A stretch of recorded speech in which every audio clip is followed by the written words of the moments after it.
ঈদের আনন্দের দিন, যেখানে থাকা উচিত শান্তি, সেখানে দেখা গেল উত্তেজনা।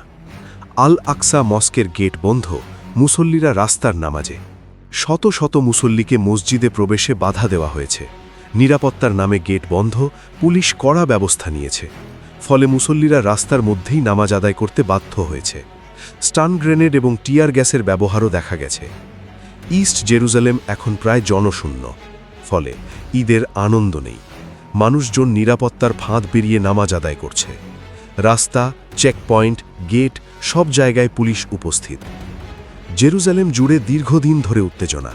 রমজানের সময়ও মুসলিমদের সীমাবদ্ধতা এবং ধর্মীয় স্বাধীনতার সঙ্গে নিরাপত্তার দ্বন্দ্ব তৈরি হয়েছে। এটাই প্রেক্ষাপট যা এই ঈদের দিনে সংঘর্ষের ঝুঁকি বাড়িয়েছে।